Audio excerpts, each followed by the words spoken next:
नमस्कार। आज हम बात करने वाले हैं अल-कायदा पर।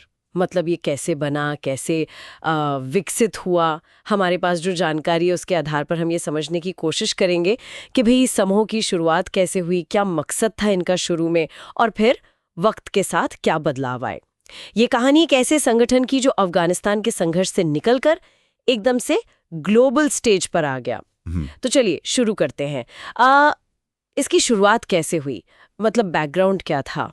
हाँ, तो इसकी जड़ें हमें मिलती हैं 1980s के दशक के आखिर में। वो जो सोवियत अफगान युद्ध चल रहा था ना, 1979 से 89 तक। हाँ हाँ, बिल्कुल। उसी का ये नतीजा था एक तरह से। इसके जो संस्थापक थे उनमें उसामा बिन लादेन का नाम सबसे आगे आता है, लेकिन साथ में अब्दुल्ला अज़्ज़ाम और दूसरे इस्लामी लड़ाके भी थे। अच्छा। बिन लादेन वो सऊदी अरब के काफी अमीर परिवार से थे, तो उन्होंने क्या किया कि जो अरब देशों से वॉलंटियर्स आ रहे थे ना, हाँ, लड़ाके जो आ रहे थे। अति सोच ये थी कि एक ऐसा बेस बनाया जाए जहां ये जो विदेशी लड़ाके आ रहे हैं उनकी गतिविधियों में तालमेल हो, और यहीं से फिर अफगानिस्तान के बाहर भी, मतलब दुनिया भर में जिहाद को जारी रखने के लिए एक प्लेटफॉर्म मिले। ओके, तो एक तरह का लॉन्च पैड बनाने की सोच थी। ये सिर्फ नाम नहीं था, ये एक पूरा मकसद था इसके पीछे। दिलचस्प। तो फिर इनकी विचारधारा क्या थी? मतलब सिर्फ लड़ना ही था या कुछ और भी था? विचारधारा थोड़ी जटिल थी। एक तो ये सलाफी जिहादवाद से बहुत प्रभावित थे। सलाफी जिहादवाद मतलब इस्लाम का जो शुरुआती दौर था जिसे वो शुद्ध मानते थे, उसकी तरफ लौटना और जिहाद पर बहुत जोर देना। और साथ ही कुछ विचारक थे जैसे मिस्र के सैयद कुतुब। उनके जो क्रांतिकारी इस्लामी विचार थे ना, उनका भी गहरा असर था। वो पश्चिमी प्रभाव को इस्लाम के लिए एक बड़ा खतरा मानते थे। अच्छा, यहीं पर शायद वो बिन लादेन और अज़्ज़ाम की सोच में थोड़ा फर्क आता है ना? मैंने कहीं पढ़ा था। हाँ, बिल्कुल सही। ये एक बहुत अहम मोड़ था। देखिए, जो अब्दुल्ला अज़्ज़ाम थे उनका जोर था बाहरी कब्जे के खिलाफ लड़ने पर, मतलब डिफेंसिव जिहाद। यानी अपने इलाके को बचाना पहले। हाँ, पहले अपने घर को आज़ाद कराओ।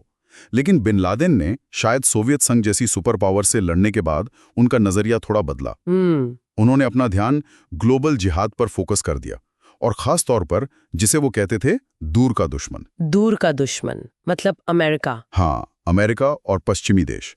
उनका ये मानना था कि ये जो मुस्लिम देशों में भ्रष्ट सरकारें हैं ना, हाँ, उनको अमेरिका का समर्थन हासिल है, तो अगर जड़ को खत्म करना है तो सीधे अमेरिका पर हमला करना होगा। ओ, तो ये तो सोच में बहुत बड़ा बदलाव है।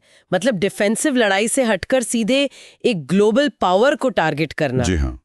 तो फिर जब सोवियत सेना चली गई अफगानिस्तान से, उसके बाद क्या हुआ?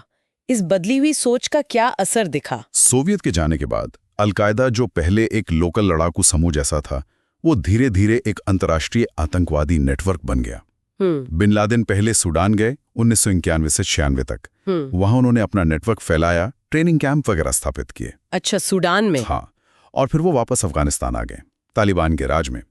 तालिबान ने उन्हें एक तरह से सुरक्षित बना दी, और यहीं से वो सिलसिला शुरू हुआ बड़े हमलों का, जिनके लिए अल-कायदा को जाना जाता है। बिल्कुल, यहीं से वो दौर शुरू हुआ। 1998 में केनिया और तंजानिया में जो अमेरिकी दूतावासों पर बमबारी हुई।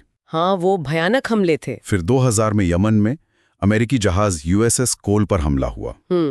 और जाहिर है जो सबसे बड़ा हमला था 11 सितंबर 2001 का 9/11, जिसने सब कुछ बदल दिया। हाँ, 9/11 के हमलों ने अलकायदा को पूरी दुनिया में एकदम से कुख्यात कर दिया, और इसने दिखाया कि कैसे एक लोकल संघर्ष से पैदा हुआ समूह एक ग्लोबल खतरा बन सकता है। इसके नतीजे आज भी हम देख रहे हैं। सही कहा। तो अगर हम संक्षेप में देखें, अलकायदा 1988-89 के आसपास बना, अफगानिस्तान में सोवियत विरोधी जिहाद के दौरान। हाँ, संस्थापक थे उसामा बिन लादेन, अज़्ज़ाम और अन्य। शुरू में मकसद था विदेशी लड़ाकों को संगठित करना और एक बेस बनाना। बिल्कुल, अल-कायदा यानी आधार। फिर विचारधारा बदली, सलाफी जिहादवाद और दूर के दुश्मन पर फोकस आया, और नतीजा 1998 के दूतावास हमले, 2000 का USS कोल हमला, और सबसे बढ़कर 9/11। एकदम सही। और इस पूरी कहानी से ना एक बहुत जरूरी सवाल उठता है जिस पर हमें सोचना चाहिए। क्या सवाल? कि कैसे बाहरी हस्तक्षेप जैसे सोवियत का अफगानिस्तान में आना और फिर वहाँ के जो स्थानीय संघर्ष हैं, वो मिलकर कई बार ऐसे वैश्विक आंदोलनों या फिर कहें कि खतरों को जन्म दे देते हैं। अलकायदा इसका एक बड़ा उदाहरण है कि कैसे एक जगह बोए गए बीज की फसल पूरी दुनिया को काटनी पड़ सकती है। बिल्कुल सही कहा आपने। ये सोचने वाली बात है कि इतिहास, विचारधाराएं और ये जियोपॉलिटिक्स, ये सब कैसे आपस में उलझकर इतनी जटिल और इतने दूर तक असर डालने वाली स्थितियां पैदा करते हैं। खैर, आज की इस गहरी पड़ताल को यहीं रोकते हैं।